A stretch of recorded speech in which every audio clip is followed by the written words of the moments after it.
This is the Stephen A. Smith Show podcast. I'm Stephen A. What's up, everybody? Welcome to the latest edition of the Stephen A. Smith Show, coming at you as I love to do every weekday over the airwaves of ESPN Radio.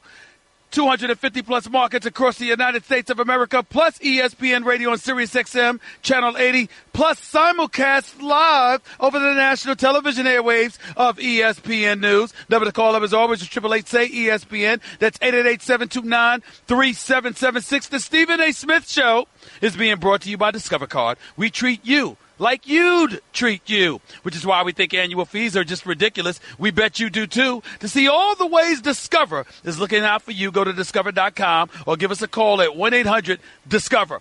Time for Straight Talk, brought to you by Straight Talk Wireless. Best phones, best networks, no contracts. In the next few minutes, we are expecting the former undisputed middleweight champion of the world, the one and only Bernard Hopkins, to join me on this set to discuss the upcoming fight between Triple G and Canelo Alvarez. That's why I'm coming at you live from the Paris Hotel in Vegas at Beer Park right here off the Strip, because let me tell you something right now. That's why you're in Vegas. It's the biggest fight of the year. This is one of the biggest fights this decade. And if the first go-round between Triple G, Gennady Golovkin, and Saul Canelo Alvarez was any indication, boy, what a fight you're going to see tomorrow night. T-Mobile Arena, Las Vegas, Nevada. That's why I'm here. That's why I'm here. But that doesn't mean I'm going to negate talking about some of the NFL action that's set to take place this weekend. And we all know what's one of the biggest games is. One of the biggest games is the New York Giants visiting the Dallas Cowboys. And here's the bottom line in my estimation. The Dallas Cowboys cannot afford to go 0-2. If the Dallas Cowboys go 0-2, 90% of teams in the NFL who start 0-2 do not make the playoffs. Why in the hell would I believe that Dallas would be some exception? Why would I believe that? I know you got Sean Lee there who can play. I know you got DeMarcus Lawrence there. I get it. I understand it. Randy Gregory, we don't know about his eligibility. We don't know whether he's going to be available. I don't think he's in trouble. He hasn't got suspended yet. The reports they're saying are erroneous as it pertains to an imminent suspension coming his way for yet another failed drug test. But we don't know. Here's what we do know. Dak Prescott has looked like a shell of himself over the last 9 games. Barely passing for 200 yards half the time. Can't score more than 10 points, put him on the board. Last week, if that was any indication, Ezekiel Elliott, who rushed 24 and 21 times per game, respectively, over the first 2 years of his career. Last week, week 1, he gets to carry the ball 15 times. When does that work for the Dallas Cowboys? And then to really, really add insult, you've got somebody like Troy Aikman, a former 3-time Super Bowl champion. Troy Aikman, a 3-time Super Bowl champion with the Dallas Cowboys. He talks about, because it's not like he's sitting at home minding the Dallas Cowboys business. He has a job. He's a color analyst for Fox. He's calling the game with the great Joe Buck. He watches the Dallas Cowboys, sees a lack of innovation, a lack of creativity, very much predictable stuff that's relatively transparent. And he says, where's the ingenuity here? Where's the creativity here? And what is Stephen Jones' response? Stephen Jones, the executive VP for the Dallas Cowboys, who's only in that position because his daddy owns the team. Let's just call it what it is. And this dude has the gall, the unmitigated gall, the audacity to sit up there and say, quote, Troy Aikman is an armchair quarterback. Troy Aikman. 3-time Super Bowl champion Troy Aikman. You have been nothing since he's left. Nothing. If anybody's qualified to comment about the Dallas Cowboys since you've been irrelevant since he's departed, it would be him. I would remind America, I would remind the football world, did you know that since Troy Aikman left the Dallas Cowboys, they've won 2 games in 25 years. Now let's put that in its proper perspective. The last time the Dallas Cowboys were relevant, Bill Clinton was president, en route to being impeached over the Monica Lewinsky scandal. Last time the Dallas Cowboys were relevant, my hairline was about 3 feet forward, and I had an afro comparable to Michael Jackson when he was young, not the perm when he got older. I'm talking about the afro. Okay? Last time the Dallas Cowboys were relevant, George W. Bush was a governor. I'm sorry, an owner of a baseball team, the Texas Rangers. Okay? Let's put this in its proper perspective. Last time the Dallas Cowboys were relevant, Mike Tyson was fighting. This is the truth. Last time Troy Aikman and the Dallas Cowboys were relevant, John Elway was still looking for his first Super Bowl ring. LeBron James wasn't even a teenager. Michael Jordan was still playing for Chicago, not the Wizards. There was no Dwayne Wade. There was no LeBron James. There was no Carmelo Anthony. Kobe Bryant hadn't even gotten drafted. He was in high school taking Brandy to the prom. And that was a year later. That was the last time the Cowboys were relevant, and Troy Aikman was throwing darts to Michael Irvin and Emmitt Smith. Our very own Darren Woodson here at ESPN was a safety. This man delivers you not 1, not 2, but 3 Super Bowl rings, and you're Stephen Jones with your silver spoon wearing irrelevant self. Go sit up there and call him an armchair quarterback. Well, I got news for you, Stephen Jones. Troy Aikman, as an armchair quarterback, is better than anything you've ever had since you arrived in Dallas with your daddy. This is a fact, and it is undisputed. What the hell has Stephen Jones done to call Troy Aikman an armchair quarterback? Who the hell do you think you are, privileged one? Have you ever eaten from a spoon that wasn't silver? How about that question? This isn't Jerry Jones who said this. This is Stephen Jones, who is Mr. Irrelevant if it wasn't for his daddy. And who the hell do you think you are to talk about Troy Aikman like that? Now, in fairness, Scott Linehan, the offensive coordinator, the play caller for the Dallas Cowboys, at least he had the decency to be respectful, said Troy Aikman was entitled to his opinion. He could say what he wants. It's our job to prove him wrong. That's a reasonable and respectable response. Stephen Jones lacks appreciation for a tradition he had absolutely nothing to do with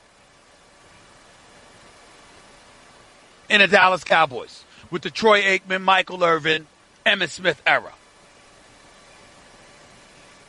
Nothing irks my nerves more than privileged fools who have done nothing but benefited from their birth. This isn't Jerry Jones saying this. This is Stephen Jones. The hell have you done to say something like that? To call Troy Aikman and be so dismissive and disrespectful towards him? The hell do you think you are? Now, having said all of that, Giants got some issues now. Because Landon Collins, talking about he wants Dak Prescott to have the ball in his hands instead of Ezekiel Elliott. Dak Prescott said, I accept the challenge. Now, the message to Dak Prescott, you ain't the Black Panther. You ain't T'Challa, the king.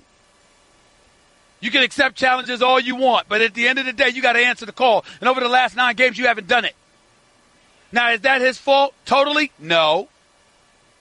Dez Bryant lost a step. Jason Witten clearly lost a step. Both of them are gone. Terrence Williams, Cole Beasley, Allen Hurns. No. He's not exactly flummoxed with or just inundated with weapons extraordinaire. That's not what Dak Prescott has at his disposal. We understand it. We accept it. But he still got to show up. A couple of years ago, y'all, we were talking about Dak Prescott, Carson Wentz, who was going to be the future star in the National Football League. Dak Prescott ain't even a part of the conversation anymore. His star has dimmed considerably, and Dak Prescott's got to get it together or else. Or else. He ain't the only one, though. Are we going to just bypass Jason Garrett and not talk about the need for him to go? If Dallas goes 0-2, their season's in trouble. Now, some would say the same is applicable to the Giants. I don't believe that. I truly, truly don't. I sit up there and I look at the New York Giants. Listen, I'm of the mindset, I think about Eli Manning. Yeah, he's 37 years of age. Yes, he's not what he used to be, but damn it, he's still a two-time Super Bowl champion, Eli Manning. He'll get it together. I look at OBJ, Odell Beckham Jr. We know how special he is. We know how special he is. Sterling Shepard, we know he can play. Evan Ingram, we know he can play. And Saquon Barkley, we saw enough flashes to know what he could do. We'll continue talking about the NFL as the show progresses today. But it's my honor to have my brother next to me, the former undisputed middleweight champion of the world. Obviously does great work partnering with Golden Boy Promotions. Knows a thing or two about boxing. I love the analytical work that he's given us inside the ring with the fight game and what have you. The great one himself, B-Hop, Bernard Hopkins. What's up, big time? How you doing, man? Good to be here in Vegas, man. And, Steve, first of all, you're doing a great job, man. You're telling the truth. You rub some colored feathers, though, But that's good. You like that. Come on, you know me. Knowledge, man. I'm always say what I feel. Dropping the jewels. You know it. Listen, man, thank you for being here. Let's get right to it. Triple G, Canelo Alvarez. What do you expect to see different from the first fight in the second fight? More first stamina to be able to. Who? Canelo. Okay, to be able to throw more punches in the late distance of the fight. And also I like to see, and I know it's going to happen because that's one of the main key things. There's no secret I'm giving up that he's been working on, and that is what? Throwing punches in bunches, making them count. The Ray Leonard and Marvin Hagler script based on what? Speed. Speed is power. Speed, Canelo know that Triple G cannot handle what? Speed. Triple G has a caveman type of mentality in the way his style is. He's plowing forward, and he's throwing hard punches. By no doubt, you better duck more than you get hit with. Mm-hmm. He has to neutralize that, which he did very well in this fight. Mm-hmm. But it's always that but. Canelo needed more energy, which he didn't have when the rounds he needed it. And that was a factor. And not the way the fight was scored, because we know that was just totally nonsense from one judge. But the way he showed his growth and his professionalism of boxing, fighting, ring generalship, the Matrix. Right. He took a page out of Money Floyd. That's right. He was doing and it. He rolled, and he made Triple G miss a lot more than we ever seen Triple G miss. That's punches. absolutely true. But here's where I get concerned, because you and Oscar are spitting the same kind of truth, and I respect it. But here's my concern. Losing weight might elevate his level of speed to some degree, and to some degree his stamina in those later rounds, because he did wane as the fight waned. I get that. The flip side to it, some make the argument that the heavier you are, the easier it is for you to absorb punches from the bigger, stronger fighter. So by losing that weight, does not Canelo Alvarez compromise potentially his ability to take those punches? No. Why not? Why? It's because. Why not? It's because of this. Youth. See, youth, age.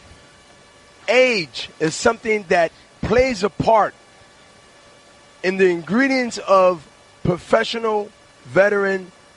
Hold on. Be careful about what you're saying. Listen, you fought until you were 50. But that's me. I'm different. Okay. I'm a little different. All right. Cut from a different cloth. Okay. Canelo's youth can camouflage most things that 36-year-old Triple G can never. Even though Triple G don't have multiple skills, we all agree to that. At least I believe so. Yes.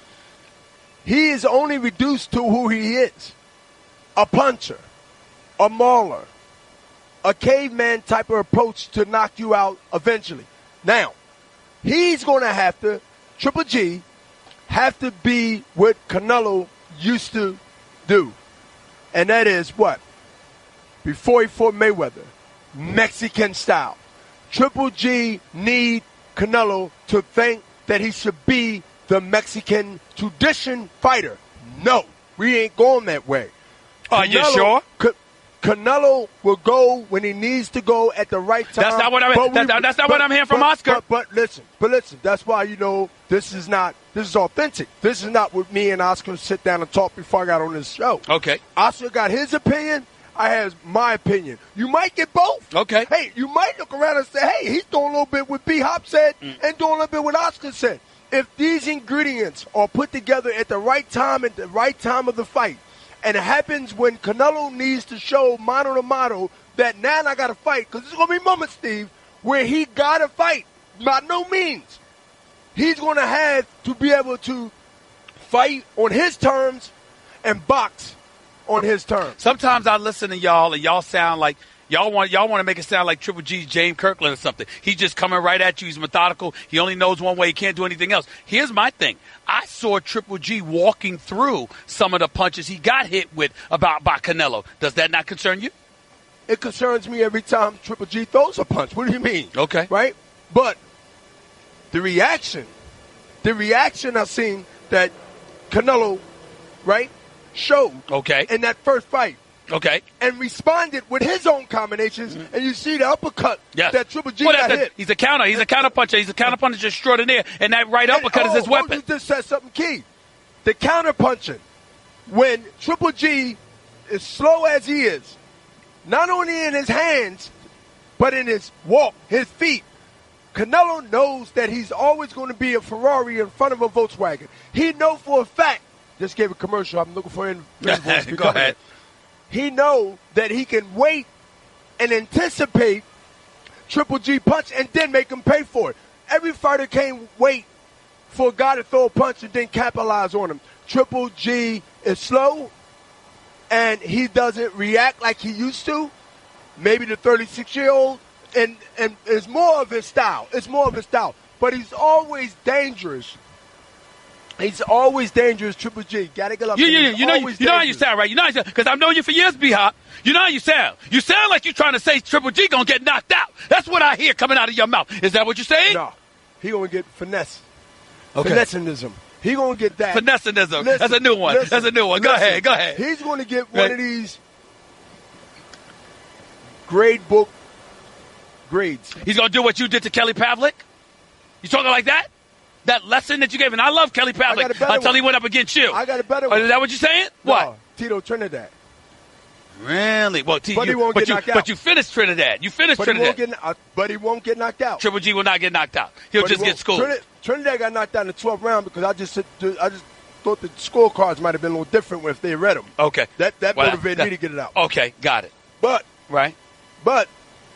it would be that type of beatdown where you would say, I got to catch up with B-Hop before we leave Vegas, because he won 9 rounds out of 12.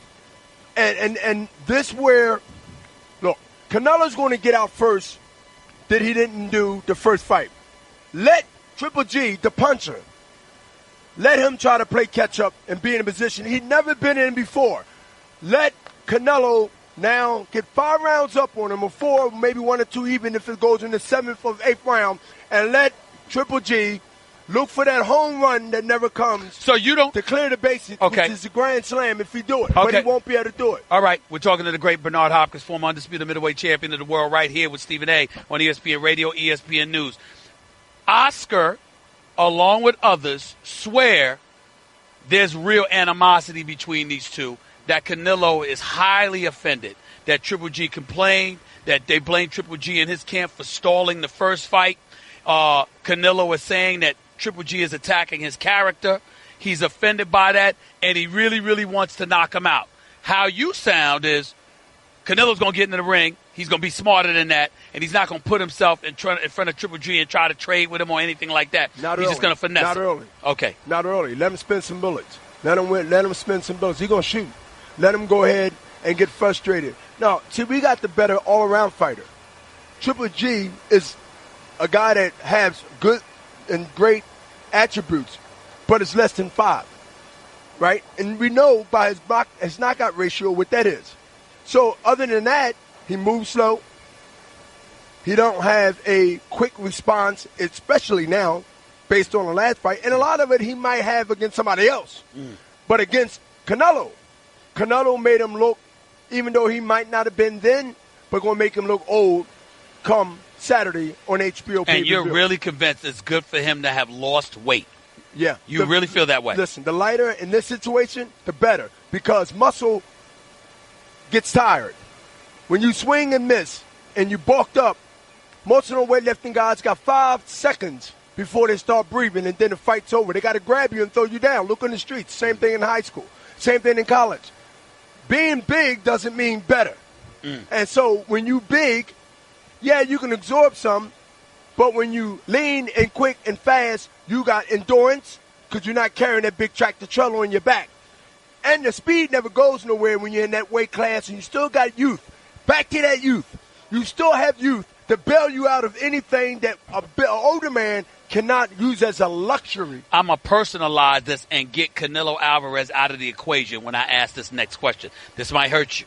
It might hurt you bad because it's going to have you salivating at the mouth just thinking about it. What would Bernard Hopkins have done against Triple G as a middleweight? I would have beat the – listen. Whatever it would have been, it would have been running down his leg. Boxed him, spenned him, spanked him, and sent him on home saying, what happened? Take your lesson, like I told Kelly Pavlik. Don't let this destroy you. You did destroy it. It did. You lectured, but I'm holding that against you. This man, and I love Kelly Pavlik. He beat Jermaine Taylor twice. But let me tell you something. Knocked him out first go round. First time, decision, second time. You schooled Kelly Pavlik, and then after you schooled him, you walked the hell off across the ring and lectured him for about a half hour. Who does that? That wasn't motivation. He never recovered. Man, you can't do that to an opponent. You lectured him for a half hour while you schooled him for the last 12 rounds. Who does that? I feel obligated. Oh, Lord, you're embarrassed him. I feel obligated to say, look, this is bad, but it shouldn't be over for you, but it's over. It was over because you lectured him. He never recovered because you lectured him. I got to go. Appreciate you, baby. Much love. Canelo, 12-round decision. That's what you're picking, right? Unanimous. That's what I'm saying. I think he's going to win a decision. The great one, B Hop himself, one and only Bernard Hopkins, right here with Stephen A. on ESPN Radio and ESPN News. 888-SAY-ESPN. It's 888-729-3776. We heard B Hop and Golden Boy promotion side of things as it pertains to Canelo. We're going to get the Triple G angle. You know I had to talk to my man Bernard Hopkins, one of the great ones, all-time great ones. Always appreciate my brother being next to me. It's live, the Stephen A. Smith Show, ESPN Radio, ESPN News. Computer, execute 12.4p operation. Optimizing algorithm. Running encryption packet alpha 9. Oh, I don't feel so good. What is it, computer? Is it hot in here? It feels hot in here. I feel a little clammy. I should lie down or something. A computer with a virus? Surprising. What's not surprising? How much you could save by switching to Geico. Those oysters Rockefeller were a mistake. Geico. 15 minutes could save you 15% or more. You're listening to the Stephen A. Smith Show podcast. Welcome back to the Stephen A. Smith Show, ESPN Radio, ESPN News. Number to call up, as always, is 888-SAY-ESPN. That's 888-729-3776. In the next few minutes or so, we're planning on having Tom Loeffler, promoter for Triple G, Gennady Golovkin. He's expected to be on the line with us right now. As a matter of fact, he is here. Tom, are you there, sir? How's everything, sir? Stephen A. Smith, couldn't be better. We're up here in Las Vegas. I know you're up here too, and we're just ready for this fight tomorrow night. We got the big weigh-in today. First time, guys, Canelo and Triple G will be facing off during this whole promotion. So I know that's what everyone's looking forward to is this face-off at the weigh-in. Here's the first question: are they indeed going to face off? Because I heard they refused to the other day. Are you sure they're going to face off today? No, it'll be this one's a guarantee. They might not be staying too close to each other because of all the anger that's been built up on both sides, but they'll definitely be facing off today after the weigh-in. The animosity appears to be real. Everybody that you speak to say it's there. Clearly, if you're Canelo Alvarez, you're offended because you feel like your character is being questioned and you're being called the cheat or whatever the case may be. Why would Triple G have a reason to be upset and have animosity towards Canelo Alvarez? Explain that. Well, he lost respect for Canelo. Canelo's the reason why the big Cinco de Mayo fight got canceled. So, Triple G never attacked or questioned Canelo personally. He just didn't believe the tainted meat excuse for why it was in the system. And Triple G believes when you're an athlete at that level and that financial means for the training camp, there should be no question about any illegal substance getting into your body. So he questioned how it got into his body and also questioned the reaction of Canelo's team of all the excuses that they made. He just wanted to get Canelo in the ring. Now Canelo is licensed. He's fined from the Nevada Athletic Commission to fight. He passed all his VADA tests. And so now Triple G is looking forward to get his revenge over that cancellation for May 5 for tomorrow night. Now, you know what everybody's talking about. They're talking about those words from Triple G. Abel Sanchez, his trainer, they've been talking about how much he's been talking about Canelo. And they believe that it's all a concerted effort to bait Canelo Alvarez into coming at Triple G and getting into a street fight as opposed to using his boxing skills, his perceived quickness, et cetera, et cetera. And that's the thing. To that, you guys say what? Well, look, Canelo's a professional. Whatever Abel says, whatever Triple G says, I don't think he's going to change his style. The problem is that Canelo promised his fans the first fight that he was going to be aggressive, he was going to go for a knockout. Now he's promising a knockout in the second fight. And so Abel says, look, if you're going to box, it's fine. We can't make you change your style. But don't promise your Mexican fans or his fans that he's going to be aggressive, he's going to go for the knockout. Stephen A., in order for Canelo to knock out Triple G, he's got to stand there. He's got to trade punches with him. But as defensive as Canelo was in the first fight, you heard the boos after the first fight. They booed the decision. They booed the Canelo style. I think you'll see a motivated Canelo. Look, he's gone 12 rounds with Triple G now. People say he's younger. He's got the experience of the first fight. So I think we will see a more aggressive Canelo Alvarez. But at the same time, Triple G doesn't want to let this go to the judges' hands because we thought he clearly won the first fight. He doesn't want to let it into the judges' hands. So he's going to be impressive action even more. That's why I think the fans are really in for a great fight tomorrow night. Tom Loeffler, promoter for Triple G, Gennady Golovkin, right here with Stephen A. on ESPN Radio and ESPN News. I tell you what I saw at Fight 1. I saw Triple G. I saw the power, but in the same breath, I saw quickness on the part of Canelo Alvarez, an ability to roll with the punches and actually avoid that right hand a significant chunk of time. Triple G wasn't able to catch him. Now they're saying Canelo has lost weight. He's lighter because he's been focused on being even faster than he was in the first fight. How much of a concern is this for the camp of Triple G and the fighter himself, Gennady Golovkin? There's no question that Canelo does look smaller. I mean, there's a lot of theories behind that, but we have something to counter that. Jordan, who sponsors Triple G, they developed a brand new sole for him. It's much faster in the ring. That'll allow Triple G to cut off the ring much better. He takes a half step, and that'll propel him across a full step. So, nobody expected Canelo to change his style from every other fight that he's fought. Look, when he fought Floyd, when he fought Lara, he was the aggressor. He was coming forward and throwing punches. Against Triple G, he was very defensive, going side to side. He did counterpunch. There's no question. You can't take that away from him. But Triple G will be much better prepared now to cut off the ring now that we can expect that type of style. Now, hold on, Tom. I got to get on you about something here. Are you trying to tell me that I'm talking to you about a boxing match and what you're giving me is a pair of shoes that's going to help, the new Jordan brand shoes is going to help Triple G slide across the ring a little bit better, and that's going to serve a purpose that gives him some kind of advantage in this fight against Triple G? Is that what you're telling me? It's going to be the shoes that has an impact? Is that what you're saying, Tom Loeffler? Well, remember Michael Johnson? He had those gold shoes in his 100 meters. Don't be surprised if Triple G is not a lot faster in the ring. He's going to cut off the ring much better, and he'll be able to get with that new technology.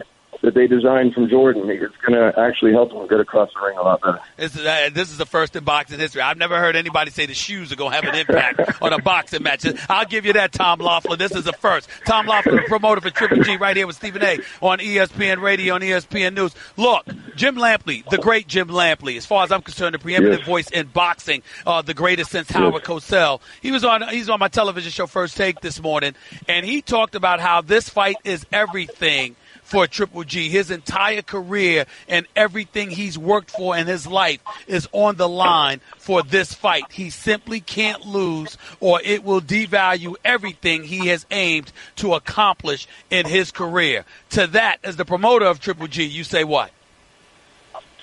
I think both guys, there's a lot on the line. Triple G, there's no question Jim is right.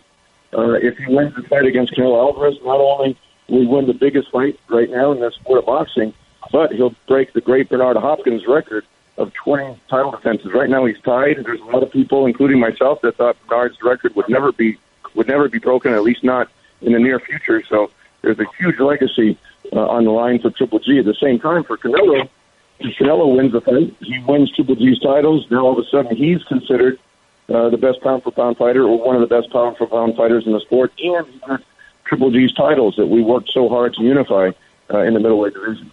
Tom Loeffler, the promoter for Triple G, right here with Stephen A. on the Stephen A. Smith Show, ESPN Radio. By the way, the Stephen A. Smith Show is being brought to you by Discover Card. We treat you like you treat you, which is why we think annual fees are ridiculous. We bet you do, too. To see all the ways Discover is looking out for you, go to Discover.com or give us a call at 1-800-DISCOVER. ESPN Radio is also presented by Progressive's Home Insurance. Get your quote at Progressive.com today. All right, so you're picking Triple G. Obviously, that's your guy. Are we talking knockout, or do you have confidence that you'd win a decision in a fight of this magnitude? No, we're picking him to win. We thought he won the first fight. We think he's going to win again tomorrow night. It's going to be hard to predict whether it's a knock. It really depends on Canelo's style. Look, a guy that doesn't want to get knocked out, that's going side to side, showing so much lateral movement. It's hard to knock someone like that out. But he was there, Tom. Tom, he didn't run. He was there to be hit. He was leaning on the ropes. He did invite Triple G to hit him. It's not like Canelo Alvarez ran the whole fight, Tom. Come on now. Well, not the whole fight, but he ran most of the fight. Now, I wouldn't say running. I didn't say he ran backwards, but he showed more lateral movement side to side against the rope. He didn't stay stationary too long on the rope. He was always out of there, which was smart. I can't criticize that. He did go 12 rounds with Triple G, only the second guy in Triple G's career to go 12 rounds with him. But again, with the shoes, with the game plan, I think you'll see a much faster Triple G in the ring. As it directly relates to you, Tom Loeffler, here's what I find fascinating, and to be quite honest, downright effective. I give you guys credit for this. Triple G has been speaking a lot about taking over, obviously, a major Mexican holiday. We're talking about Mexican Independence Day, for crying out loud. He wants to showcase his, quote, Mexican style of fighting. I'm sorry, Saul Canelo Alvarez is from Mexico.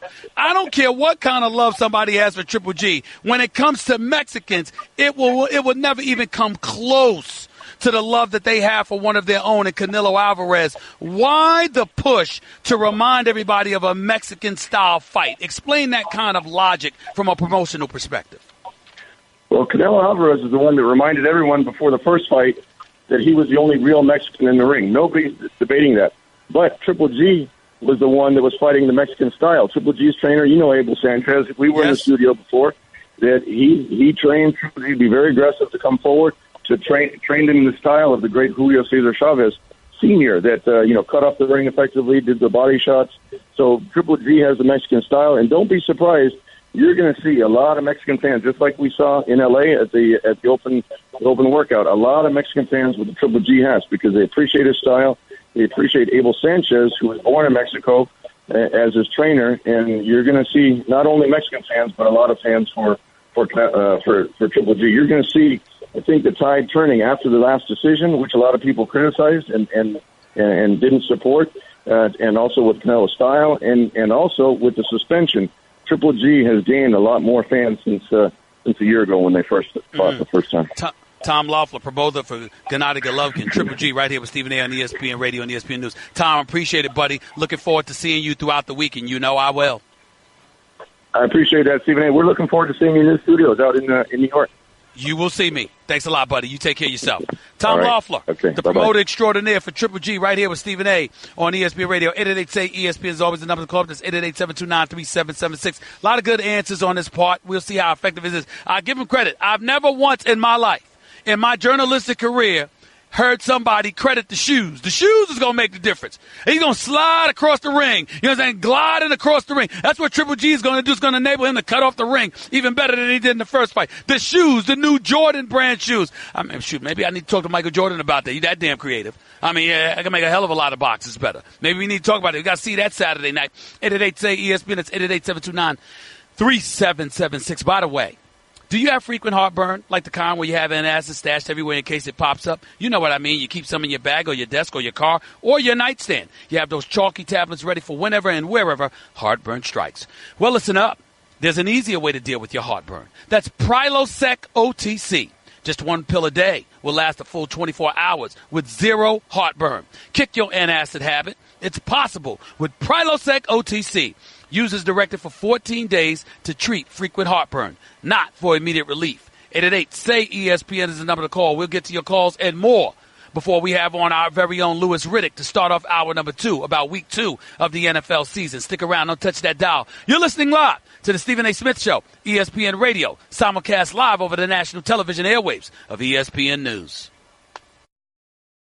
Did you know ADT can design and install a smart home just for you? A new smart home at your service, customized for your lifestyle. ADT can even close your garage door while you're at your kid's soccer practice to help keep criminals and critters on the sidelines. Well, that's what I call goal-keeping service. It's all controlled from the ADT app or the sound of your voice and backed by 24/7 protection. Visit ADT.com/smart to learn more about how ADT can help keep your home safe and smart.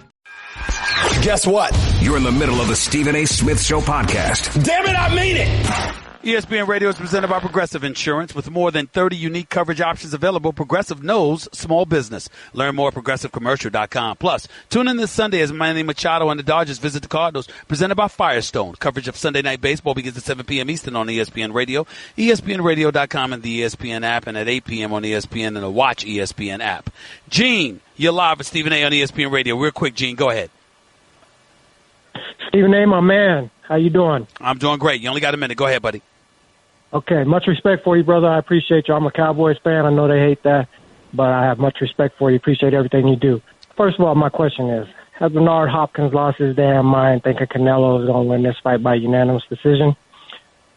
Canelo, he's already pissed off Triple G. He has no chance of winning this fight. Triple G is going to come after him, and I say he will knock him out. Well, listen. I agree with Bernard Hopkins. So both of us have apparently lost our damn mind. What I would say to you, Gene, is this. I think that if you can run effectively and you're a superior boxer, you can win a match. I don't think that Canelo is going to knock Triple G out, even though I leave myself with any possibilities if a slugfest breaks out.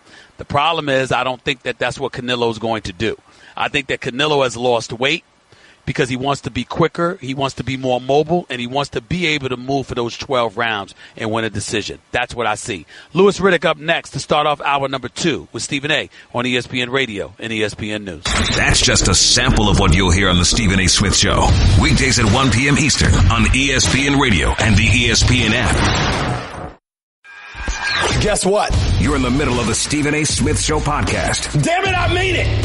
ESPN Radio is presented by Progressive Insurance. With more than 30 unique coverage options available, Progressive knows small business. Learn more at ProgressiveCommercial.com. Plus, tune in this Sunday as Manny Machado and the Dodgers visit the Cardinals, presented by Firestone. Coverage of Sunday Night Baseball begins at 7 p.m. Eastern on ESPN Radio, ESPNRadio.com, and the ESPN app, and at 8 p.m. on ESPN and the Watch ESPN app. Gene, you're live with Stephen A. on ESPN Radio. Real quick, Gene, go ahead. Stephen A., my man, how you doing? I'm doing great. You only got a minute. Go ahead, buddy.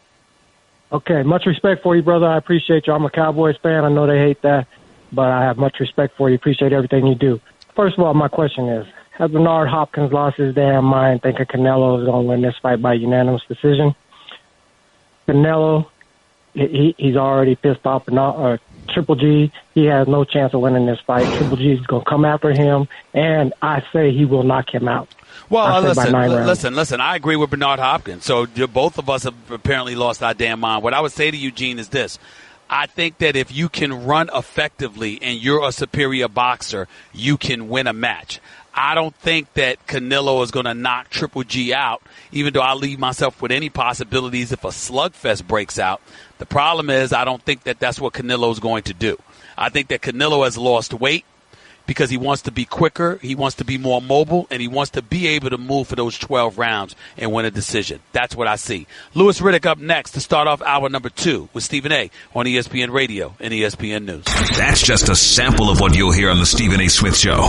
Weekdays at 1 p.m. Eastern on ESPN Radio and the ESPN app. Ricky always wanted to play baseball in the majors. He was playing catch before he could walk, practically lived in the batting cages. He was behind home plate more than he was home. And one day, after all that hard work, he found himself walking into a Major League Baseball stadium. After buying a ticket at the front gate, a nosebleed seat obscured by a pole, but he was in there. No, Ricky never did play in the big leagues, but he did switch his car insurance to Geico, proud partner of Major League Baseball, which saved him a lot. So, all in all, things were good. This is the Stephen A. Smith Show podcast. I'm Stephen A. Welcome to hour number 2 of the Stephen A. Smith Show right here on ESPN Radio and ESPN News. Always here with you. The number to call is 888-SAY-ESPN. It's 888-729-3776. Before I get to my next guest, got something to tell you. When a player doesn't like a contract, they hold out, right? Well, with Straight Talk Wireless, you never have to because there is no contract. And they use the exact same 4G LTE towers as the big carriers, but for a lot less. Straight Talk Wireless only at Walmart. Refer to terms and conditions of service at straighttalk.com. Plus, tune in this Sunday for a football doubleheader as the Kansas City Chiefs visit the Pittsburgh Steelers and the Jacksonville Jaguars host the New England Patriots. Rematch of the AFC Championship game from last year. Presented by Vivid Seats and Buffalo Wild Wings. Pre-game begins at noon Eastern on most ESPN radio stations. Always my honor and privilege to have my next guest on the line. NFL analyst and insider extraordinaire for the family, the one and only Louis Riddick. How are you, sir? How's everything? I'm doing good, man. How are you?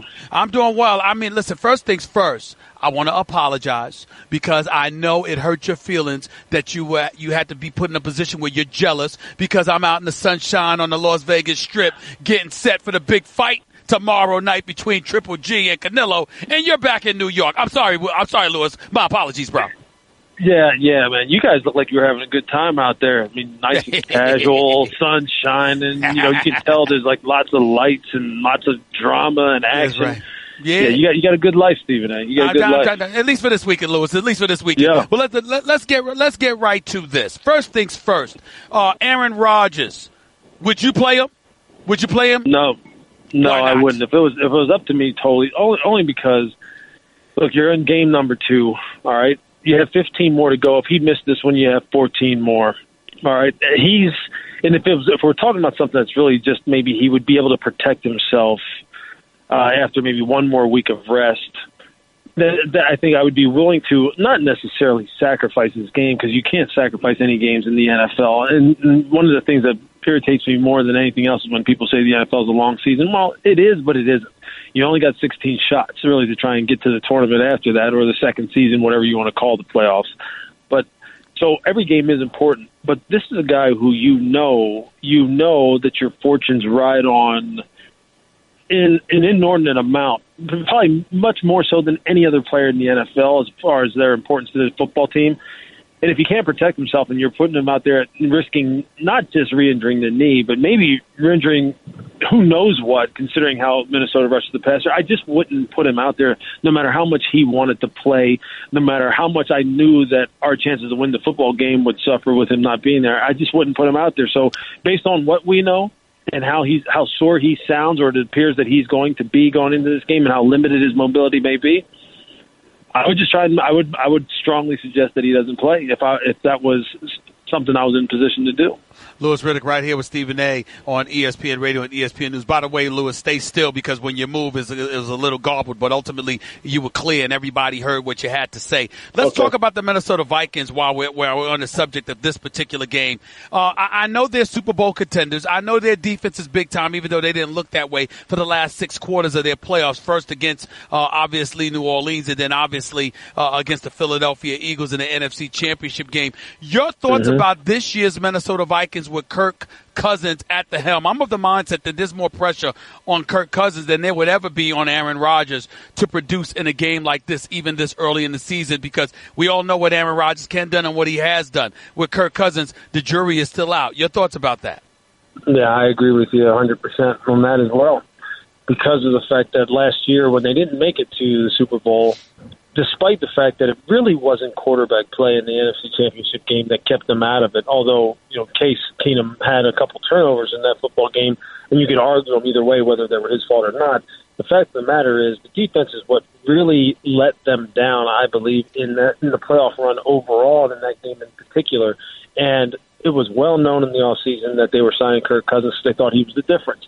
And not just signing him, but signing him to a contract that no one had ever had structured in that way. So when you have $84 million guaranteed, it is Super Bowl or bust. I mean, you knew that right out the gate. And whether or not you believe Kirk Cousins is on Aaron Rodgers' level, which he's not, the fact of the matter is that what comes with a contract like that is the appropriate amount of pressure being put on you. And that means you got to get that football team with everything that it has, on the roster to the Super Bowl. If you don't, it's a failure of a season. We all know it. We know that with that comes some pressure on Kirk Cousins, or a lot of pressure on Kirk Cousins, to make sure that he is the difference. And in this football game, and in every football game that they play subsequent to this, it's going to be the same, and it's going to ratchet up even more and more as we get down into November and December, when games really matter as far as seeding for the playoffs. Louis Riddick, you're right in New York right now, so let's go to both New York teams. First things first, let's stick with the AFC, or let's go to the AFC, because so much noise has been made about Sam Darnold. Everybody's acting like he's the second coming, to the point where I had to say something about it. Todd Bowles is asking folks to pump the brakes. It's just one game. He's got a long career ahead of him. He's only 21 years of age. Folks acting like he's the second coming, he's a savior, or whatever the case may be. I tend to look at what I witnessed Monday night. That was the Detroit Lions performance was one of the most horrific performances I've seen from a football team in recent memory. They stunk on special teams. They stunk on defense. They stunk on offense. Was that really about the Jets, or was that about Matt Patricia not having the Detroit Lions prepared to play a regular season football game? Yeah, I think what you're referring to is something I always like to say, and that's context when you're evaluating a football player. And it is important to keep in mind that, maybe the Detroit Lions weren't at the top of their game. Well, not maybe. They weren't. They weren't at the top of their game, but there's still things that you can take away from his performance, regardless of who they were playing, and say, okay, if I'm projecting his performance down the road, how excited should I be? You should still be very, very excited, just in terms of how he handled adversity right off the bat, throwing the pick six, throwing the ball across the field, and, making a bad judgment call on that, and how it didn't affect him. He came right back. Jeremy Bates got him settled right in as far as some more conservative type of play calls to let him get some completions under his belt, and then he reopened the playbook and let him start pushing the ball down the field again. And it's you looked at the kid and you're going, okay, look, regardless of who they're playing, look at how fundamentally he is playing the position, both pre-snap and post-snap, and from a mechanic standpoint. Look at all the improvement that he has made since his last year at USC, and that is something to be real excited about, because he handled it beautifully, just as you would expect a first-round quarterback to handle it. Now, there's going to be bumps in the road. I think people need to remind themselves that this is a rookie, and that his development curve is not going to be straight up. It's not going to be a nice, straight line going straight up. But there's going to be some games where he actually does look like a rookie, and he's going to throw some interceptions, and he may have some communication errors and make some bad calls as far as getting the team into the right play at the line of scrimmage, and all those types of things that I'm sure Todd Bowles will probably, warn the media and warn his own football team about. But expect it, know that it's coming, but at the same time, know this: he has shown enough already, regardless of who they played against in regular season action, to lead you to believe they have found their quarterback for the future. They need to continue to build around him, continue to give him as much support as possible so this development continues in the way you want it to go, and just let it ride from there. It doesn't need to be, I don't think we need to spend too much time trying to knock down his performance or overhype his performance. It is what it is, which is something that a lot of teams wish they did have. So be happy that you do. Continue to support him and just let him go. Do you believe Des Bryant should want to become a New York Jet? Do you think that's something that the Jets should consider and he should consider due to the fact that this former Dallas Cowboy is still without a job? I really don't think that right now Des Bryant's skill set is something that is a game changer for any football team. It just isn't. Unless someone feels as though they can do something with Des, or that there is something left in Des that he has not shown, or he possesses a certain skill set that they desperately need and they think would complement what they already have. All right, that's the only reason why I think I would bring him in. Or, lastly, if I had a personal relationship with him to the point where I knew that he would be the type of teammate that I want him to be. He would be accountable the way I would want him to be accountable. He would do nothing but support and aid Sam Darnold in his development. If one of those things or all of those things were not the case with him, I just wouldn't be that interested, Stephen A. I just wouldn't. Louis Riddick right here with Stephen A. on ESPN Radio and ESPN News. Let's transition back to the NFC. Big game Sunday night, the New York Giants versus the Dallas Cowboys. You've heard Landon Collins talk about how just put the ball in Dak's hands. That's what we need to force them to do. Make sure Ezekiel Elliott can't run the football. Dak Prescott, make sure he beats us. Now, we all know that Dak Prescott started out the first 24 games of his career like a gangbuster. 18-6 record, was balling. Over the last 9 games or so, he's like 4-5. It's a struggle to pass for over 200 yards. It's a struggle to score more than 10 points a game. What the hell has happened to Dak Prescott and the Dallas Cowboys offense in your estimation? Well, I think this is a situation where, just like we're talking about with all quarterbacks, and trying to provide them with the help to help them continue to progress, Dallas hasn't necessarily done that, right? I mean, now the offensive line, let's just start there. It's not as dominant as it was right from the beginning. All right, so they're not able to move the line of scrimmage the same way that they were able to move it in years past, and therefore have the play-action passing game come off of that, which we know is much easier for a young quarterback than just sitting in the pocket and dropping back and then having to read things out from there, and when teams know what's coming. So they don't have the benefit of that right now, working in their favor. Number 2, the weaponry on the outside is just not good enough. I don't care how much these guys say that, as a group we're better than just, individually one by one, but as a group, that's where we'll get our strength. That's where we will ultimately be good enough. It's just not the case. They don't have guys who can win one-on-one battles outside the numbers. They don't have guys who can start in the third level of the field. And if teams want to stack the box and try to shut down Ezekiel and force the Dallas Cowboys to beat them on the outside, then I just don't think that the Dallas Cowboys are going to be able to do that. What's going to have to happen is either someone's going to have to get a hell of a lot better, and on top of it, now I'm not seeing everything I've said so far doesn't even really touch on what Dak Prescott hasn't done. He's going to have to be much better as far as his decision making and his accuracy, and really he's going to have to just take his game to another level and make everyone else around him better instead of everyone around him making him better.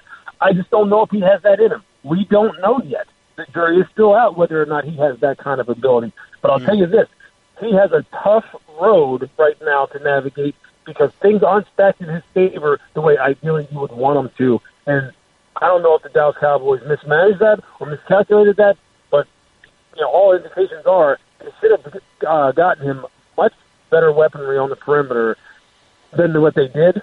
And I think this could wind up being a long season for him. Lewis, which team can ill afford the most to go 0-2? The Giants or the Cowboys?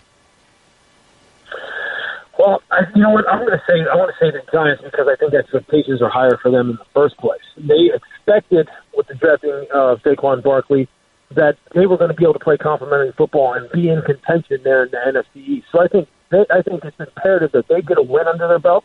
They are better than the Dallas Cowboys, and I think they are a legit division or let's say a wild card spot contender. So I think they need to go ahead and even their record up at 500 and get to 1-1, even more so than what Dallas does. Because, look, I don't think expectations are very high for Dallas, at least they're not for me. I'm sure internally they'll be higher than what they are for me, but I think it's more important for the Giants. What the hell happened to the New Orleans Saints last week, giving up 417 yards passing to Ryan Fitzpatrick? I know he's got Mike Evans. I know he's got Deshaun Jackson. Hell, I can understand how, they might have, they might have made things interesting. But to put up over 40 points and pass for over 400 yards against New Orleans, I was shocked by that. What about you? Yeah, what's interesting is this. I mean, you started thinking about this as maybe the New Orleans Saints defense of old. Are they going back to that now? No, they're too good to play like that. But first and foremost, one, they better rush the passer better. You better put heat on the passer. Most quarterbacks in the NFL can light it up like that if, one, their game is on, and two, they're comfortable in the pocket, and Ryan Fitzpatrick was comfortable in the pocket. So let's start up front. And then in the secondary, with guys like Marshawn Lattimore, they just have to play better.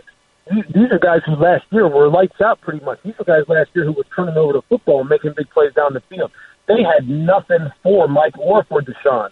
And those two guys, look, we talked a couple different times about the fact that the Tampa Bay Buccaneers are much better as far as their skill positions are concerned than people give them credit for, and they showed it. So I'll tell you this, the Saints better start rushing the passer, and the guys who are in the secondary better start reading their press clippings and make sure they tighten things up back there as far as communication and playing with better technique. And not thinking that somehow last year means anything about this year. Otherwise, it's going to be on Drew Brees again, like it used to be back in the day, where he has to throw for 300-400 yards every game just to keep them in contention. And that's not what they want.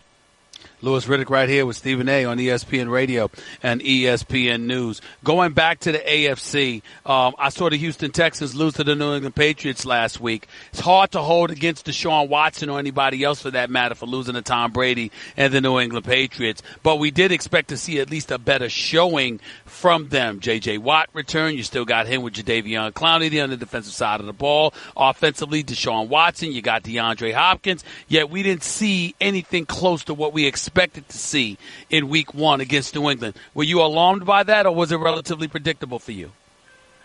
I think it's equal parts that it's kind of predictable. Why? Because most teams aren't playing very much in the preseason, and this is what you expect from a football team that is young, that hasn't gotten a lot of reps. Some guys are coming off of injury, and they haven't all played together, and they're trying to find their footing here early in the regular season against a team that is being captained by a guy who is probably the most accomplished quarterback of all time, has been running a system forever that he can teach to everyone, so their offense is going to look much better than what the Texans' offense looks. So I think it is predictable. It's alarming only because, again, you don't have that many games to start getting going here before you find yourself in a hole. And you don't want to start losing pace or losing sight of a team like the Jaguars and start racking up a bunch of L's while the Jaguars start off hot, and next thing you know, now you're fighting for a wild card spot instead of fighting for a division title. So it's predictable, but it's alarming, and they need to kind of turn it around fast and get guys on the same page. But I'm telling you, Stephen A. league-wide, this is, I think, one of the number one reasons why you see such sloppy play from some teams is, one, because of how they're put together, meaning they're a bunch of guys who aren't maybe familiar with each other, and mostly because those guys who aren't that familiar with each other aren't playing in the preseason very much anymore because everyone's trying to make sure that they get their best players healthy or keep them healthy until the regular season starts. That's the trade-off. It's something I've talked about a couple different times, and I think you're seeing it play itself out. Louis Riddick right here with Stephen A. on ESPN Radio and ESPN News. Let's transition to the AFC West real quick. I saw the Chargers lose, but it was to Kansas City, which is relatively forgivable considering that high-powered offense that they have. We saw Denver with Von Miller just wreak havoc and handle their business defensively last week against Seattle. And then, of course, we had the Oakland Raiders. Now, to me, Oakland, John Gruden, Derek Carr, they've got to work some things out. Amari Cooper being targeted just 3 times, that's problematic. But also the return of Martavis Bryant.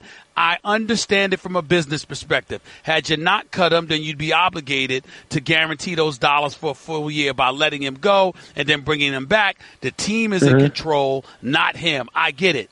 But considering the fact that another suspension could be lurking, okay, or is lurking, it's possible. I don't know if I would have brought him back, Louis Riddick. What about you? Yeah, I mean, look, a lot of things that the Raiders right now are doing don't really make a lot of sense to me in terms of philosophically how you build a football team and how you basically run your football operations. And, considering what they're trying to get done there. But, look, I think right now they are a team that they're feeling some pressure right out of the gate here because of how poor the performance was, because of the expectations that are on their head coach right now, because of how much money he's getting paid. And I think they're going to try just about anything to try and make sure that they get a W. And they don't really care what anybody else thinks about how they're going about doing their business or how much they think it makes sense or it doesn't make sense. But I am alarmed about that football team because I thought it would look much better. And as I stood down there on the field watching them play the Rams, they looked outclassed, man. They really did look outclassed. And I know, and John needs to tighten some things up out there and get everybody pointed in the same direction and believing, because when things start going south in the NFL like this, it can get scary and it can go south in a hurry when people don't believe in the leadership at the very top because they're making moves like this that fly in the face of conventional wisdom. So I hope they're able to turn that around. Look, the AFC West is a powerful, explosive division as far as the Chiefs are concerned. You know that they're run the right way and they're coached the right way. The Denver Broncos, they're a team that I think is going to surprise some people, and I know we both like Case Keenum, and I think that's going to be a team that's going to be there in the end as far as fighting for that division title. The Chargers, unfortunately, continue to underperform. They better get it going because that's one of those teams that I expected them to be much better. So it's like, look, the Raiders have to keep it going. The Raiders got to figure some stuff out very quickly, and I think you're going to see them make some moves that may make you scratch your head, but for them, it's just all about trying to get a W. Louis Riddick, before I let you get on out of here, my very last question to you is Cam Newton's going to go against Matt Ryan this weekend, Carolina and Atlanta. And obviously the talk has been about these two guys, those two quarterbacks, the faces of their franchise, etc. We were debating this on First Take this morning. I want to throw this by you. I think there's actually more pressure on Matt Ryan than Cam Newton to do something. He's 4 years older. He's got a high-powered offense, and no matter what anybody wants to say, the 8 years that Cam Newton has been in this league, he's only completed 60% of his passes twice. Outside of that, he's been known as a freak athlete and a playmaker, but not necessarily the most accurate passer in the world. And he certainly hasn't had the requisite weapons. Whereas with Matt Ryan, you got Julio Jones, you got Coleman and Freeman, you got Mohamed Sanu, you got a good offensive line. You blew a 25-point lead in the and can only get over that hump and get it done. What about you?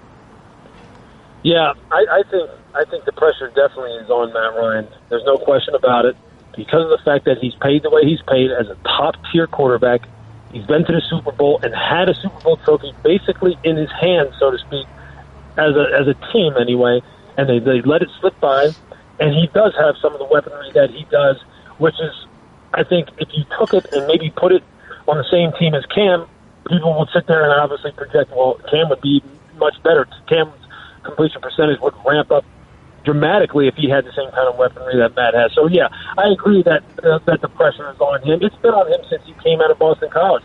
Many people have thought that he has been overhyped, that he has been overrated, considering where he was drafted and the kind of people that he has had surrounding him. And I think, quite honestly, I think that's something that he's aware of, and I think the Falcons organization is aware of.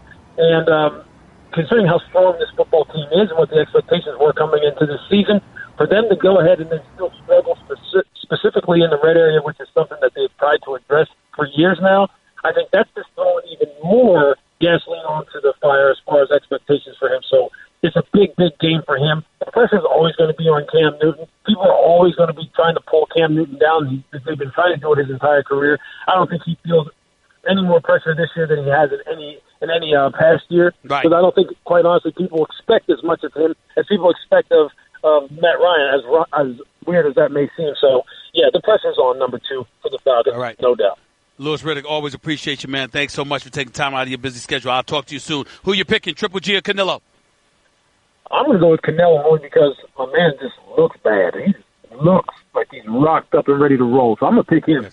I got you. Appreciate you, man. All right, Thank man. you so much. All Got right. it. The one and only Louis Riddick, NFL insider and analyst extraordinaire for the family, right here with Stephen A. on ESPN Radio and ESPN News. 888-SAY-ESPN is the number to call. It's 888-729-3776. Before I let you go, I want you to know here's why I'm a big fan of Simply Safe Home Security. Their system is prepared for everything. If a storm takes out your power, Simply Safe is ready. If your phone line gets cut, Simply Safe is ready. If your keypad gets destroyed, Simply Safe will get you the help you need. Maybe you don't need to be ready for everything every worst-case scenario. But that's what makes Simply Safe great. It's always ready. That's why I recommend Simply Safe to everybody I know. So go to simplysafe.com/Stephen A today. That's simplysafe.com/Stephen A. Simply Safe, SIMPLISAFE.com/Stephen A. That's with a PH, not a V. Back to your calls and more in a minute. You're listening live to the Stephen A. Smith Show, ESPN Radio and ESPN News. Did you know ADT can design and install a smart home just for you? A new smart home at your service, customized for your lifestyle. ADT professionals can even show you how to use your new smart home features. Now, that's what I call warm-up service. It's all controlled from the ADT app or the sound of your voice and backed by 24/7 protection. Visit ADT.com/smart to learn more about how ADT can help keep your home safe and smart.